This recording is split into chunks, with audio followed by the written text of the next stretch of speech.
Hello, and welcome to our viewers in the United States and in Europe. I'm Steve Sokol, the president of the American Council on Germany, and it's my pleasure to welcome you to our discussion on Afghanistan and the lessons for Western nation building, brought to you by the American Council on Germany and 1014. And I'm Katja Wiesbach-Donovan, Executive Director at 1014. After the Western military withdrawal, the rapid takeover of Afghanistan by the Taliban ends 2 decades of Western efforts to rebuild the nation, based on democracy, human rights, and the rule of law. The gains in education, social and economic welfare, as well as the legal system, are at stake for millions of Afghans. Women are afraid to lose their rights yet again. Refugees are trying to flee the country. Why did nation building fail in Afghanistan? Did the West pursue the wrong approach or the wrong goal? We're joined today by 3 experts to answer these questions and to talk about whether the recent developments in Afghanistan mark the end of the West's efforts to promote and defend democracy abroad. The bios of our speakers will be posted in the chat, but let me just say, we are delighted to be joined by a recovering journalist and current writer, Judy Dempsey. She's a non-resident senior fellow at Carnegie Europe and editor-in-chief of the Strategic Europe blog. She worked for the International Herald Tribune from 2004 to 2013 and served as the diplomatic correspondent for the Financial Times prior to that. Judy, thank you so much for joining us today. Also in Berlin, we're joined by Dr. Markus Kaim. He's a senior fellow at the International Security Division of the German Institute for International and Security Affairs, most commonly known as the Stiftung Wissenschaft und Politik, or SWP, and he's taught and held fellowships at universities on both sides of the Atlantic. Markus, herzlich willkommen. My pleasure. And last but not least is Dr. Kori Schake. She's a senior fellow and the director of Foreign and Defense Policy Studies at the American Enterprise Institute in Washington, D.C. Before joining AEI, she was the deputy director of the International Institute for Strategic Studies in London. And in addition to working at think tanks, she's had a very distinguished career, both in academia and in government. Kori, thank you for making time to be with us today. So before we get started, we would like to remind everybody that ACG and 1014 are both independent, nonpartisan organizations, and that the views expressed during this conversation are those of our experts. Also, if you'd like to ask a question during today's event, please use the Q&A function in Zoom, and we will do our best to integrate your questions into the conversation. Let's get started. For many of us, the withdrawal from Afghanistan and the Taliban's swift takeover of the country has called into question the notion of how the West can or should defend democracy abroad and engage in nation building. In the broadest sense, it challenges how we defend the rules-based international liberal order. Is it time to end the so-called forever wars and focus on domestic problems in our Western societies? Judy, maybe let's start with you. So on August 18th, as the Taliban was rapidly gaining ground in Afghanistan, you wrote for Carnegie that the ability of Europe and the United States to export values, democracy, or security has failed. Can you elaborate a little bit on that? Yeah, I've thought about that sentence ever since. And first of all, thank you for inviting me, and it's great to see colleagues and friends again. I've thought long and hard about this issue, and a couple of things have to be said. Nation building is extremely difficult, especially for the Europeans to do, not only because of their past, but actually the whole concept of nation. And for nation building, you need state institutions, you need a consensus, you need a kind of working compromise and agreement that this is what you're doing, firstly. Secondly, nation building presupposes a kind of homogeneous country or nations that buy into this kind of nation building. And Afghanistan is probably not the best case. And might I add that European efforts at nation building have been pretty miserable, even in the Western Balkans. So to export nation building to a very complicated country like Afghanistan, with its proud culture, with its very different ethnic communities and ethnic minorities and ethnic traditions and political traditions, and also bearing in mind that this idea of the hatred of occupation, I think the Europeans went in there very naively, but they went in there because of 9/11. And my last point is that if you are going to do nation building, you've got to be very, very clear how you do it. It's not about putting up a German flag or an EU flag over a water well, over a school or a building. Nation building is such a complicated, integrated process that you need the buy-in from the local community, you need the sustainability, and you need the communication. And I think these elements were absent in Afghanistan. A failure, probably more we should say that we have to be very, very careful when we go and export our values, because our values are actually very complicated to export. Thank you, Judy. And Kori, let's turn to you. So I know you have put a lot of thoughts and defense on the liberal world order. And I'm just curious. I read a recent article, and you made the case that America should keep its faith in the rules-based order, despite of what happens in Afghanistan. Can you expand a little bit of what you mean with that? Sure. So I agree with Judy that nation building is incredibly hard, and we need to be incredibly humble about what we can and cannot accomplish. But I also think the record's a lot more positive than Judy assesses it.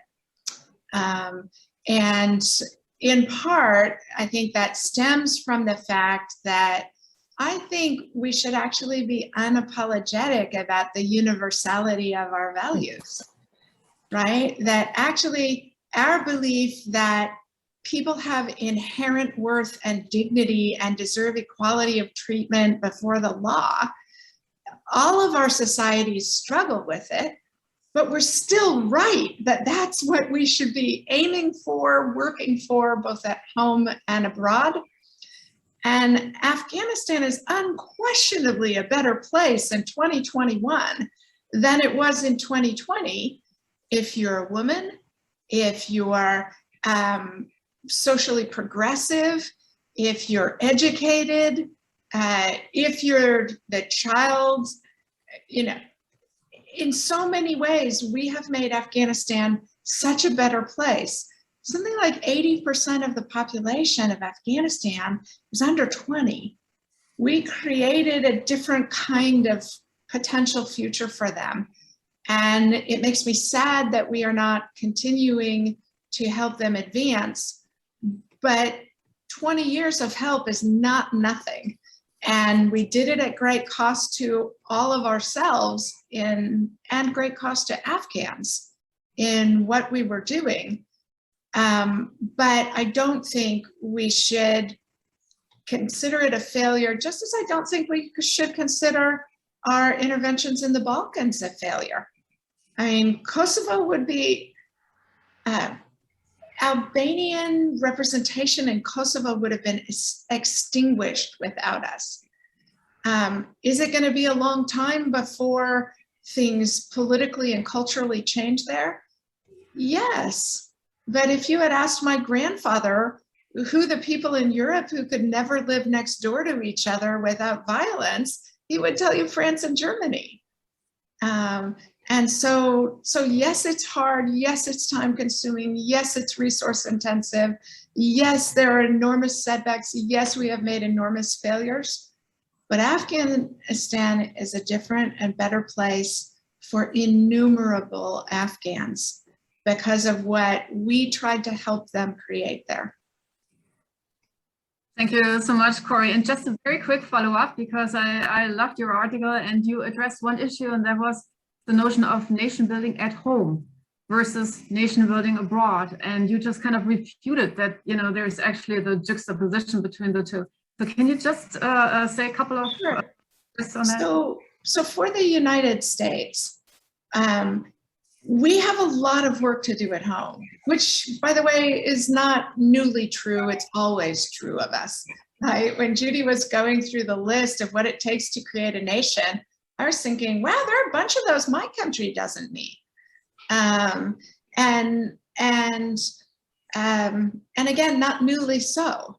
But in order to be able to focus our attention at home on the things we need to fix, the United States, as a globally connected country, as a country that is prosperous because of our connections to global trade, to global immigration, to global investment, we need an international order that is largely stable, largely connected, largely prosperous.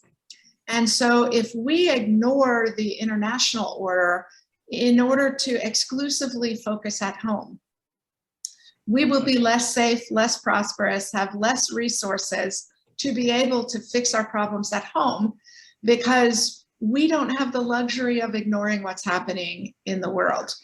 And so sustaining the existing stable, largely prosperous, largely beneficial to us international order is going to be way less time consuming and way less expensive than having to fight to reestablish it if we let it slip out of our grasp. Thanks so much, Kori. Markus, let's turn to you. So you have worried that the clock is being turned back in Afghanistan after the Taliban takeover. And for many, I guess, if not most Afghans, you know, this will lead to a steep deterioration of their current situation, or the, you know, until now recent situation.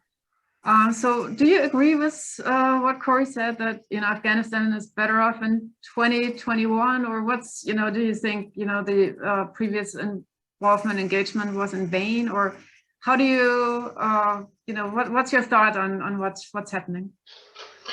Thank you for having me. I think we might like it or we might not like it. I think the situation has improved since the fall of Kabul, because simply for a very simple reason, the war has ended.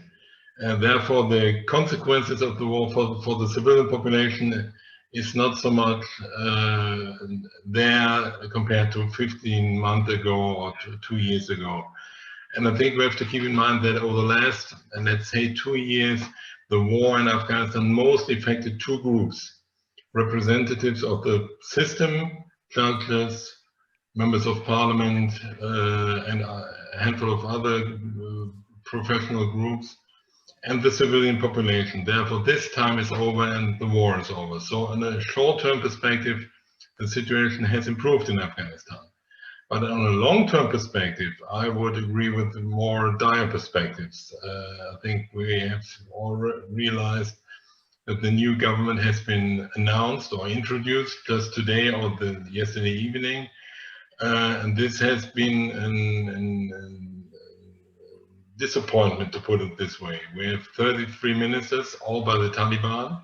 There has not been talk anymore of any inclusive government, integrating women, integrating other ethnic groups, integrating other political groups. None of this has happened. Therefore, I think the new government shows us the political ambition of the Taliban and the strong will to be the one and only ruler in the country. They can be because of the military superiority. And it's too early to tell which accomplishments of the Western intervention, of the Western state building and of the Western nation building efforts will remain. I think it's simply too early to say which girls' schools will continue to exist, what the legal situation for women will be. But I would share the concerns of many people who have left the country, who hide in Afghanistan, because there are good reasons to fear. And I think so far, or until yesterday, I was, to put it this way, sitting on the fence regarding the question, are the new Taliban the old Taliban? I wasn't really sure about it, but I'm more on the side agreeing with those who argue in favor of the new Taliban are more or less the old Taliban, regardless of their modern communication style, of their modern English, of their new way of presenting themselves. If you take the first reports of the changes in the lives of ordinary people in Afghanistan seriously, I think that's really a reason for concern. Indeed, I think the reports that we're getting from Afghanistan right now indicate there's lots of cause for concern of what this new government will look like. And I think we'll probably come back to this a little bit later in the conversation. But before we do, I'd like to maybe drill down a little bit more into this notion of nation building, and what some of the rationales and reasons were for going into Afghanistan in the first place. I think, for all of us, the initial rationale for going into Afghanistan after 9/11 was an effort to counter terrorism. But it's clear that over the last 20 years, a lot of time, energy, and money were put into rebuilding the country in multiple ways, through education, through governance efforts, through trying to rebuild the economy, all elements that each of you have spoken about.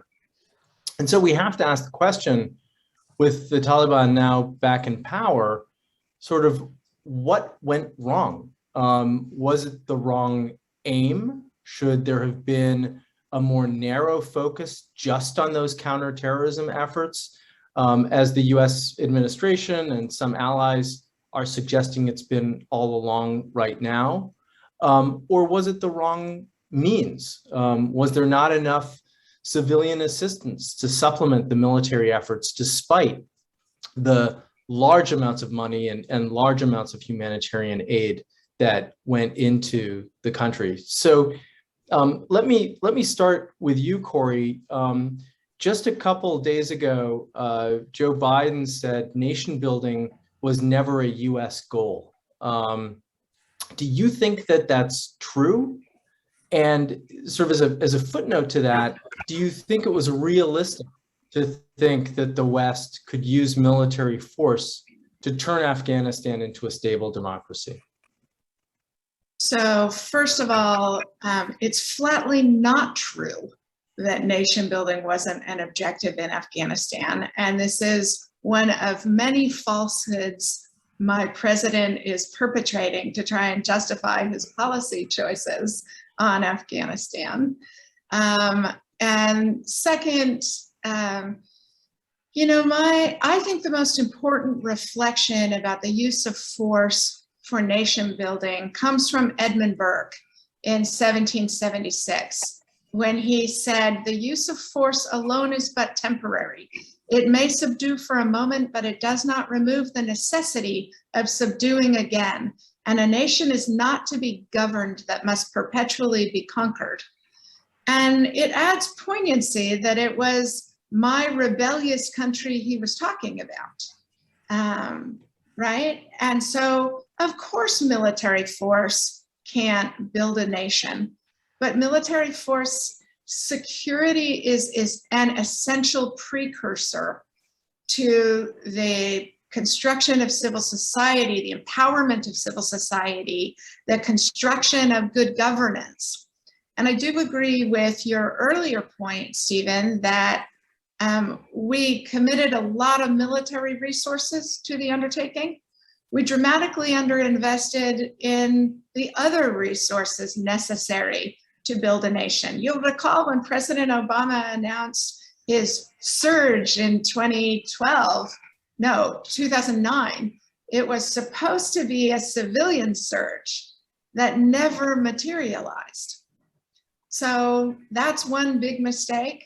The decision by the Obama administration in 2012 not to fight corruption assiduously, because the fact that we were letting it happen both makes us complicit, and delegitimized both the Afghan government and us in the eyes of many Afghans.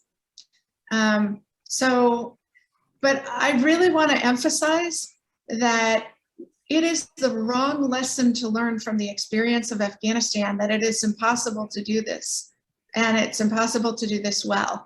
And I would offer as a counter example the excellent work Europe and the United States did in the Kurdish regions of Iraq after the 1991 war, where we created a physical zone of security that we protected people who moved into.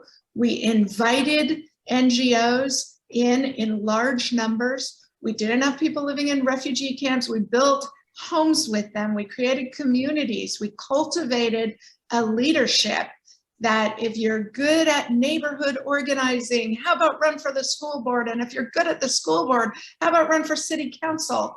So that you grew an indigenous leadership. When I started working on Iraq in 1990, Kurdish leaders were killing each other at wedding parties. And now the Kurdish parts of Iraq are some of the safest, most prosperous, most stable. And we actually do know how to do this. We just didn't do it in Afghanistan nearly as well as we ought to have, nearly as well as the people of Afghanistan deserved of us. So, Kori, maybe just a quick follow-up to that, because you sort of anticipated one of our viewers' questions, who wants to know how the U.S. can engage in nation building more successfully, since of some shortcomings during the Obama administration and during previous administrations in trying to undertake these efforts in Afghanistan. And of course, there's not a one size fits all, this is how you engage in nation building, but what are some lessons that we can draw from about how these kinds of efforts can be undertaken more successfully in the future? So first and foremost, as Judy said at the start, you need to begin with the humility that what you're trying to do is extraordinarily difficult and ambitious. Ted Williams, the best hitter in the history of baseball, hit 4 balls out of 10, which means he missed 6 out of 10. And I would suggest that the degree of difficulty in creating enormous social and political change is much higher than that, even if you are not trying to effect that change in a country that was 185th on the UN Human Development Index. It takes a lot of time, it takes a lot of effort, it takes a lot of buy-in and sacrifice by the people in that community first and foremost. And so first lesson is, this is really hard and it mostly fails. The second lesson is that the essence of it is governance. That is also the essence of solving the terrorism problem that brought us to Afghanistan in the first place. Good governance is the point, and everything else should be subordinated to that. I could mention 100 others, but I feel like I'm talking too much.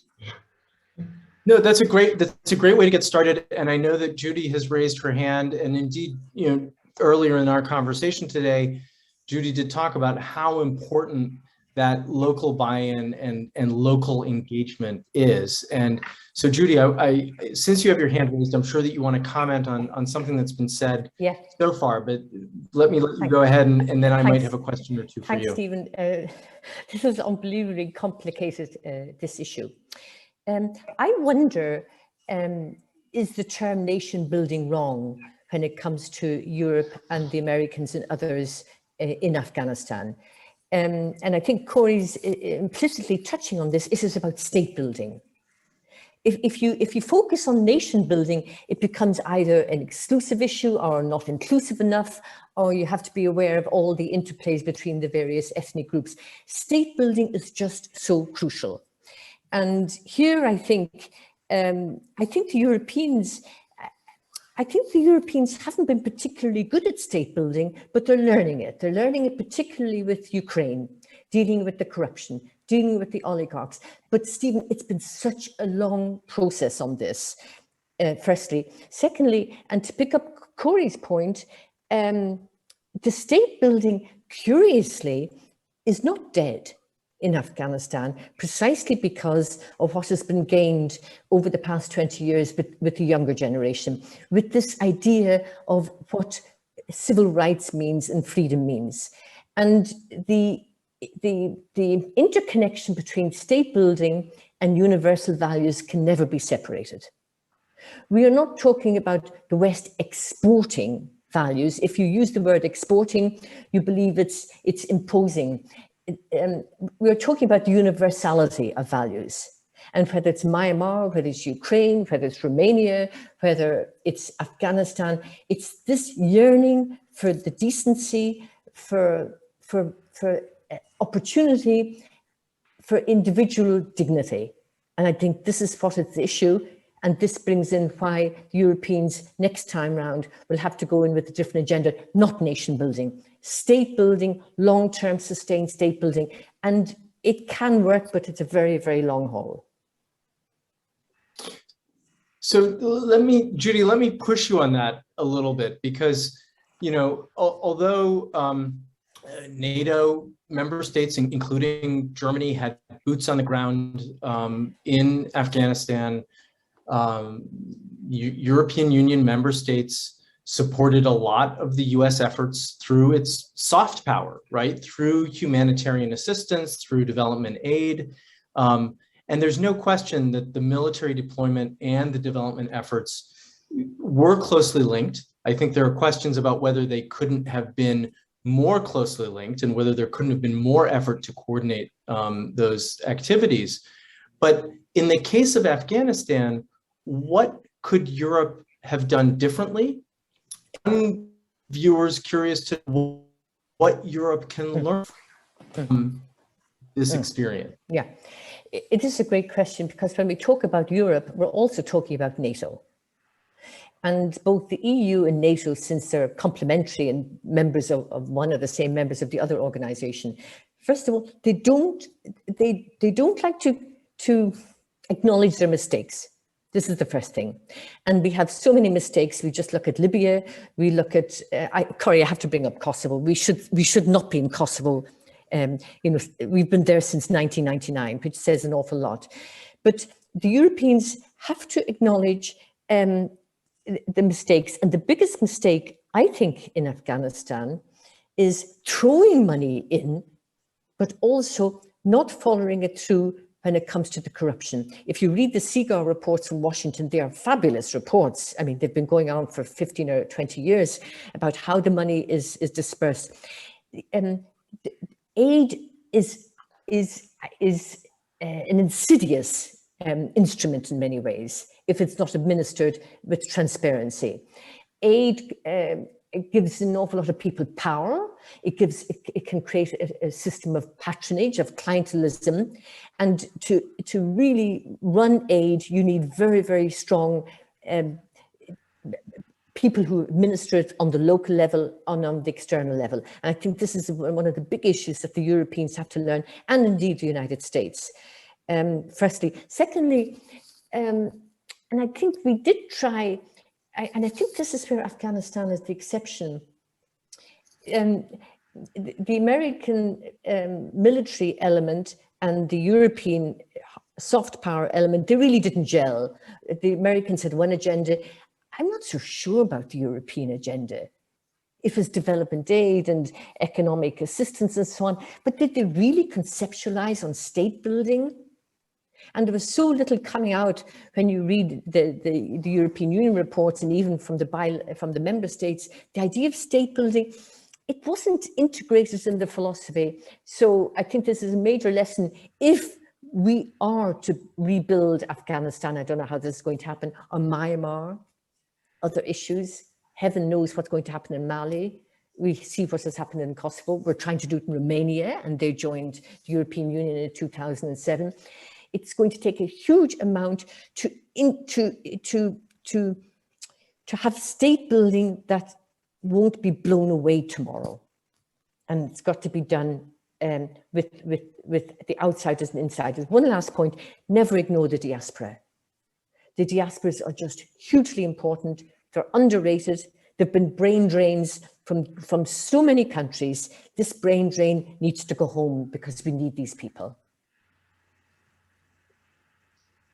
I think these are all very important points, and I want to bring Markus back into the conversation. And I guess first off, Markus, as you've been listening to Kori and Judy, is there anything that they've brought up that you'd like to respond to off the bat? You know, this notion of nation building versus state building. Sure. I think if you compare different more successful or less successful nation building / state building endeavors, operations, I think three conclusions come to my mind. The first one, there must be consensus on the side of those who conduct the operation. And here the problem starts. I think if you look back the last 20 years, I cannot avoid the impression that there wasn't a real consensus about what to accomplish in Afghanistan between all the not only NATO member states, but I think it has been 50 NATO member states and partner states, altogether 50 states. Some have been emphasizing more counterterrorism, others have more focused on state building and nation building. Some others, I mean, we have to keep in mind, have left the operation a couple of years ago. France, Canada, Spain, and so on. So from their perspective, mission was somehow accomplished. So first point, consensus. The second point would be the one who has been mentioned by Kori. You need a partner on the ground, meaning you need a government who is responsible, legitimate, and capable of providing something like good governance, and in the very basic sense, providing basic services.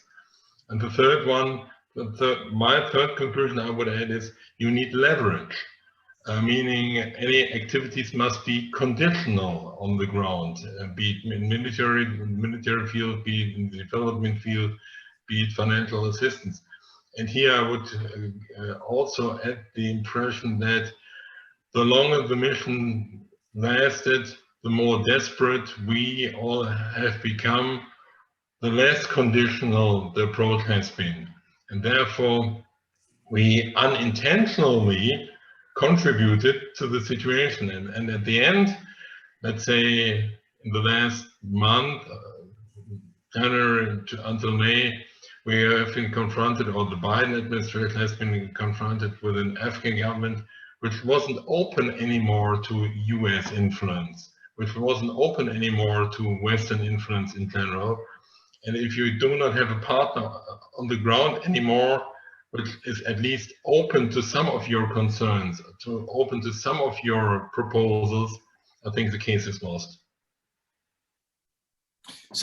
So Markus, let's talk about that a little bit more, because I think that these three issues, right? Consensus, having a partner on the ground, and having some leverage vis-a-vis that partner is incredibly important. And your observation about these three elements, I think, is incredibly timely, because just today, German Foreign Minister Heiko Maas and US Secretary of State Tony Blinken are chairing a virtual meeting with a group of about 20 Western countries to talk about the set of conditions for cooperation with the Taliban and also, with that new government in Afghanistan. And so, obviously efforts are being made to reach consensus. Obviously, there are concerns about the partner that's on the ground and about what sort of leverage the West might have. What do you think will come out of this virtual meeting today? I think we have to keep in mind that in particular Heiko Maas has come a long way. I think 3 weeks ago, when Kabul fell on August 15th, his first position was no negotiations with the Taliban, no recognition of the Taliban, no financial assistance. Now we have financial assistance, now we have talks, and what is left is the position no recognition in diplomatic terms. So that tells us about the process, the very quick process in which the German foreign policy, maybe the European policy, or maybe Western policy towards the new regime in Kabul has become very sober, very realistic, has been invented in terms of realpolitik, I would say. And I think it was a very good move by the European Union to formulate 5 conditions at the end of the last week when the foreigners were meeting in Slovenia. But which brings me to the new government in Afghanistan. One of the conditions was the new government should be as inclusive as possible, representing ethnic minorities, representing different political orientations, integrating women into government, and none of them has happened. Therefore, I think the announcement of the new government, the new Taliban government in Afghanistan, is really a blow in the face, or a hit in the face of all Western governments, and that is very concerning. Markus, let me ask you one more question and then hand the moderating role back to Katja. And I guess, you know, putting the situation in Afghanistan in a broader context, I know that a lot of people in Berlin right now are thinking about what the current situation in Afghanistan means for Germany's deployments elsewhere. And I'm thinking specifically about places like Mali and the Sahel and also Lebanon. What do you think some of the broader conclusions are for Germany's foreign policy in these difficult regions might be in the weeks and months ahead? Difficult to say. I mean, we have a new government a new parliament in 2 weeks from now, and a new government following these maybe in a couple of weeks. So I cannot assume what the policy will be. But if I read the current mood correctly, I think the overarching conclusion is never again. We will touch anything like a large-scale stabilization operation with the purpose of nation building and state building never again. That would apply to NATO. That would apply to the European Union, or Germany's contribution within NATO, within the European Union, and within the United Nations. And that brings me to Mali. I've heard the next mandate of the Mali operation of the German armed forces will be, I think the next extension will be in spring of next year, as far as I remember, March. And I've heard the first German politicians saying, okay, Mali looks in a variety of ways very similar to Afghanistan, and we have to be very sober what we want to accomplish. And some politicians have very closely listened to the US president. The US president made very clearly Afghanistan is not in our national interest anymore. So maybe not necessary, but one conclusion German politicians might learn from this is Mali in our national interest? And here it's not about our national interest, it's more about expressing solidarity, in this case not with the United States, but with France. But we're confronted with a very similar setting, a lack of consensus on the side who are intervening, not having a credible partner, and not having enough leverage. Judy wants to disagree. Yeah, Markus, I find this really interesting. First of all, Germany cannot isolate itself and go back into the comfort zone. And Germany and other EU countries and NATO countries cannot afford to do this. It's not just a multilateral issue, it's the issue of security.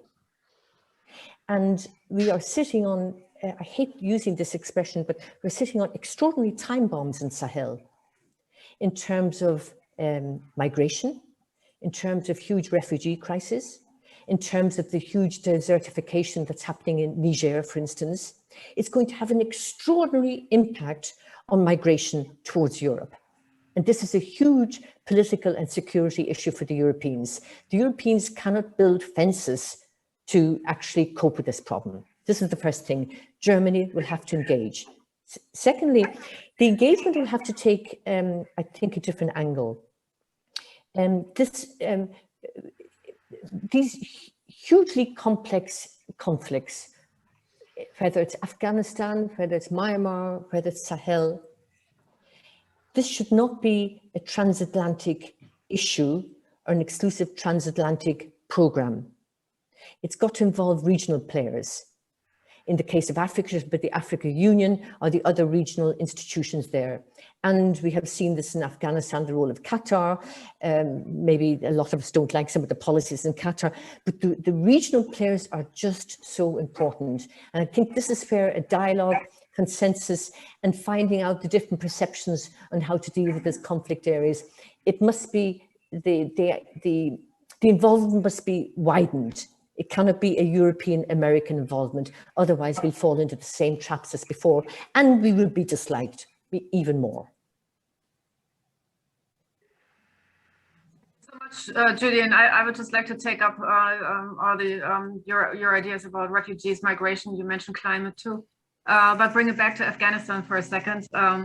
You know, so with its departure, the West abandoned, in the words of former U.S. Ambassador to Afghanistan Ryan Crooker, the first and foremost, a whole lot of souls. So, I mean, speaking about local allies, aspiring women and girls, young activists, journalists, you know, so, and 20 years of gains in girls' education, women's rights, free and fair elections, this all seemed to be, you know, more or less at stake, let's put it this way. What are the Western responsibilities in this scenario that we are in? So we discussed, you know, nation building is a difficult thing. It is maybe somewhat necessary, but we need to be prepared to fail. But what happens when we fail? You know, so what, you know, Kori, you said earlier, we're complicit because we didn't do certain things like fighting corruption early on. So what kind of responsibility do the Western nations now carry vis-a-vis the people in Afghanistan? Kori, let's start with you. And I know that, you know, the current U.S. administration at some point, you know, said the U.S. bears no responsibility to Afghans after the U.S. departure.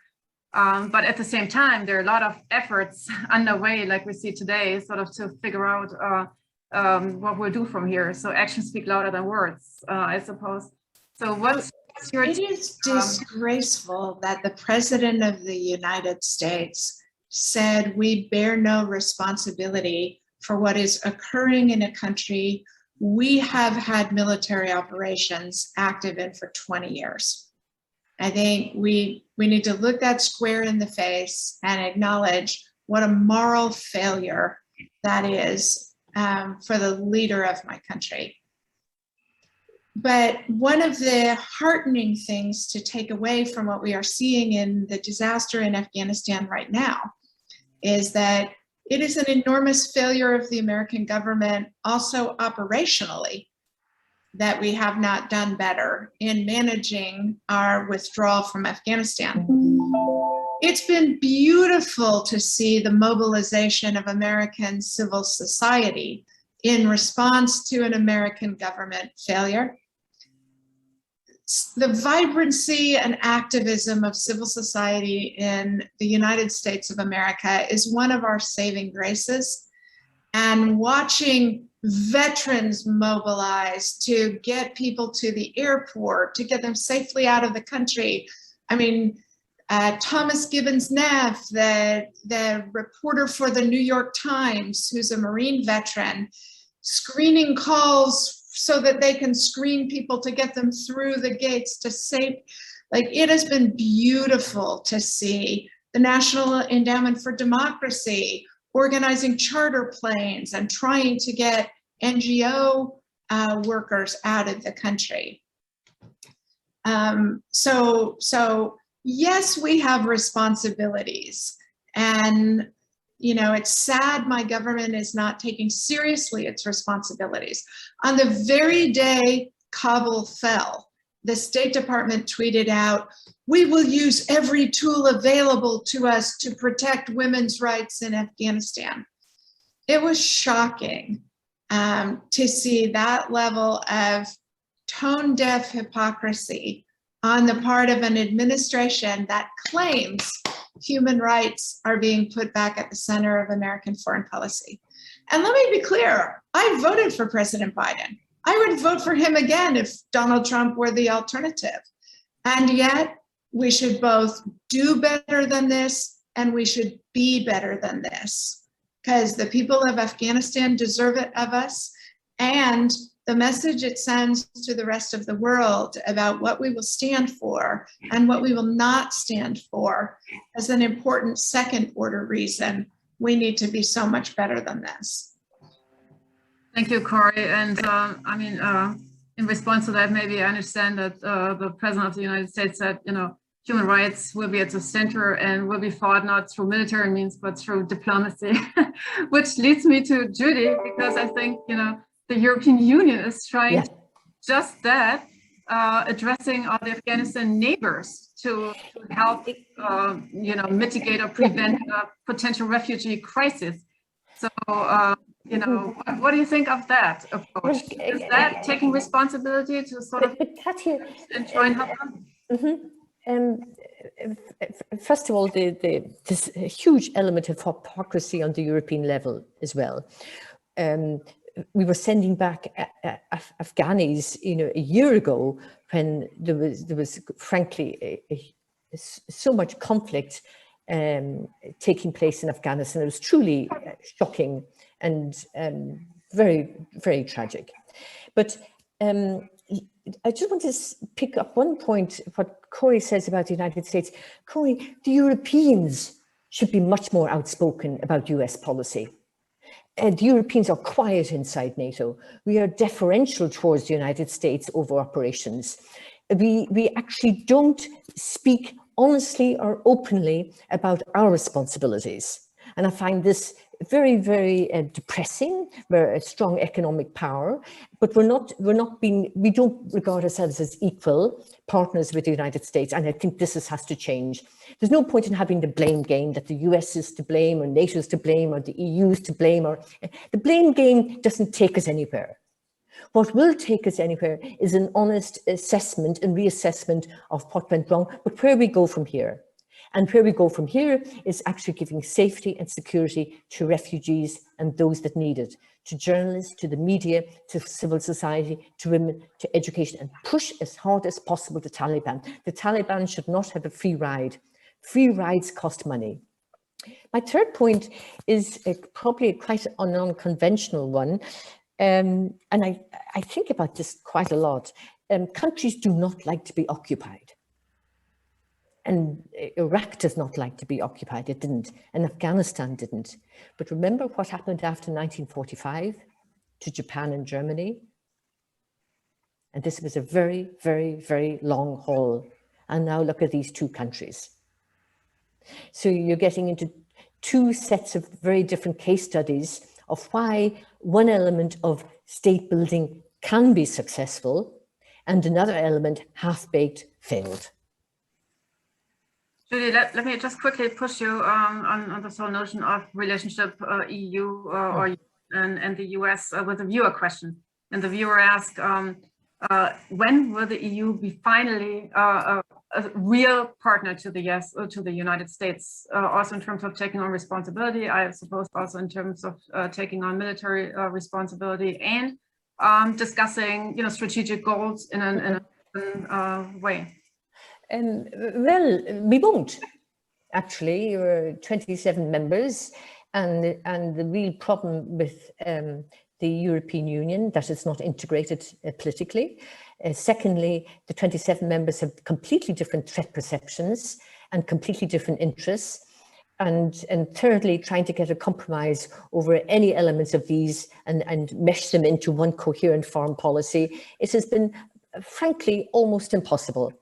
And despite all the hand-wringing of Afghanistan or what's happening in Lebanon, look what's happening in Poland, our neighbours, for heaven's sake, where our EU members, where the rule of law has been questioned, the consensus building, if you think consensus building in Afghanistan was bad, consensus building in the European Union is incredibly weak. It's very divisive, and the European Union is not going to have any kind of so-called strategic autonomy. It's not going to have a coherent hard power. It's not going to have any kind of military ambition because they don't agree on what they should be doing. Thank you so much, Judy. And Markus, I'm curious to hear your thoughts from a German perspective on the refugee situation or potential refugee situation. And you know, we all remember Chancellor Merkel was both praised and pretty heavily criticized later on for her handling of the 2015 refugee crisis. And this approach now that you know is being discussed in Brussels, sort of reminiscent of her deal with Turkey.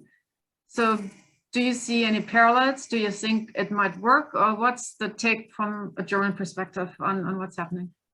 I wouldn't be too alarmistic. I mean, it needs two things to bring Afghan people to Europe quickly as refugees. First, money, and first, people who bring them to Europe. And I don't see neither of them existing. Therefore, I wouldn't agree with those saying in a couple of weeks we'll have millions of Afghans here in Europe. I think this is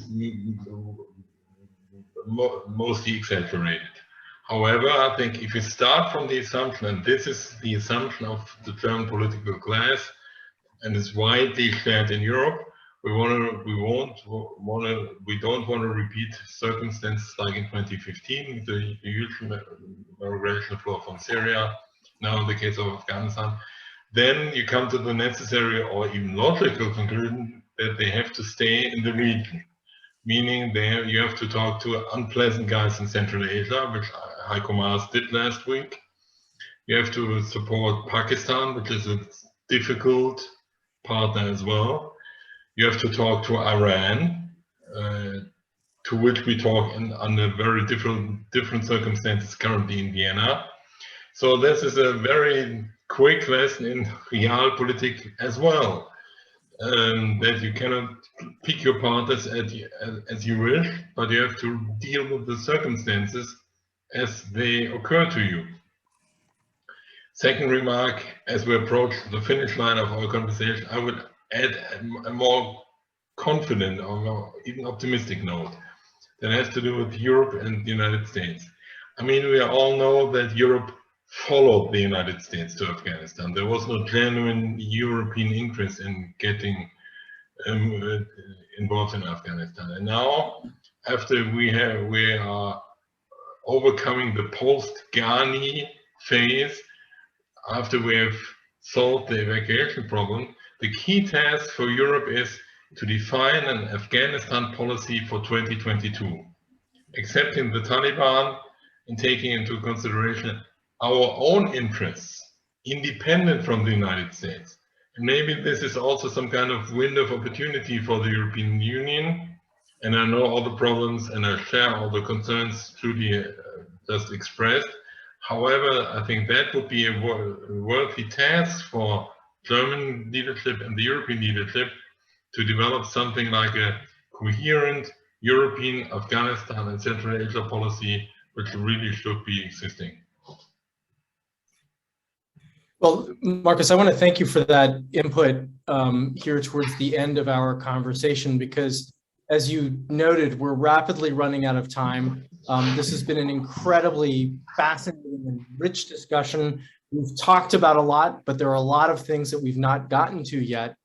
But in the sort of few minutes that we have left, I'd like to ask each of you for your sort of 2-minute take on what Markus was just talking about when he said there's this necessity to develop an Afghan policy for 2022 and beyond. And so, Kori, I'd like to start with you, because I know you need to leave us shortly for a train, but what should America's strategic foreign policy goals in the region look like moving forward?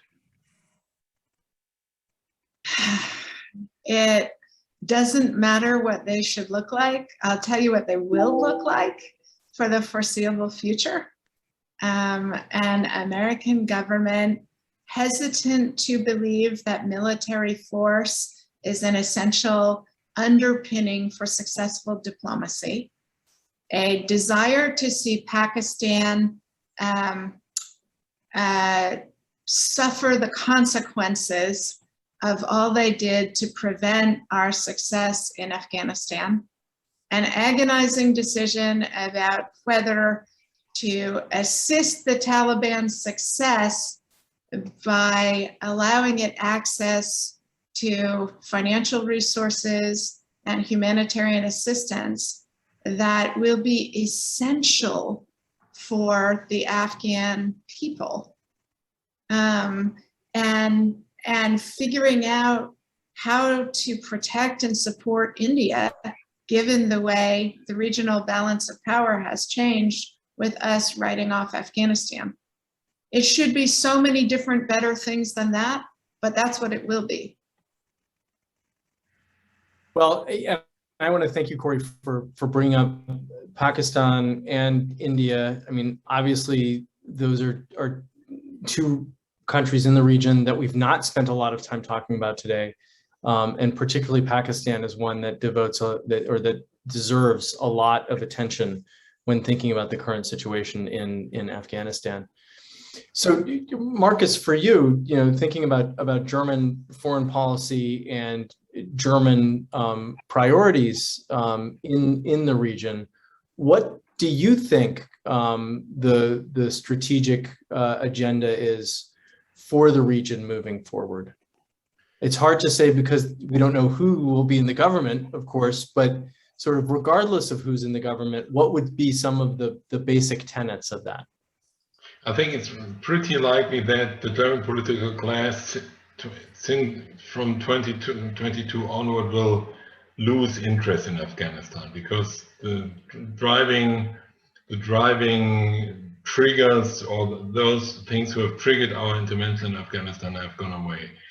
I could imagine that it might be dependent on the future of terrorism in Afghanistan and the relationship between the Taliban government and terrorist groups.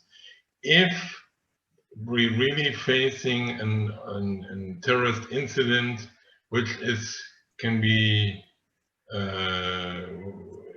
for which a terrorist group located in Afghanistan is responsible, that will reactivate any counterterrorism activities, not only in the United States, but in Germany as well. So I think I couldn't speculate about the concrete measures. However, I think this would be one of those reasons why Germany will remain at least interested, maybe even involved in Afghanistan, meaning the future of Al-Qaeda and the future of ISIS-K in Afghanistan.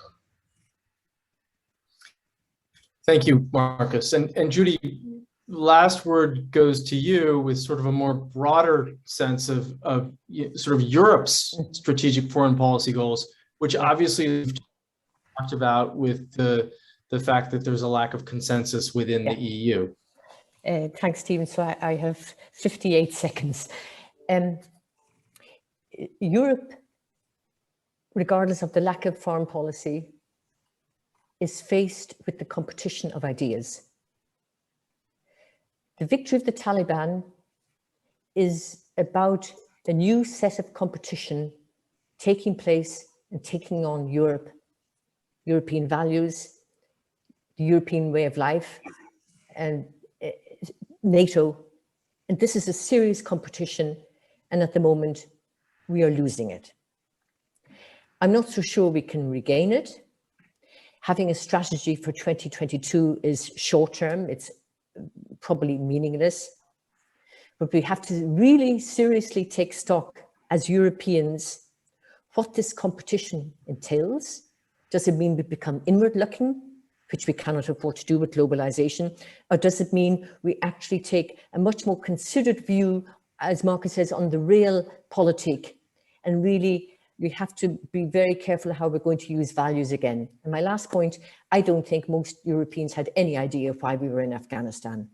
And this is going to demand a major communications policy next time we actually venture abroad.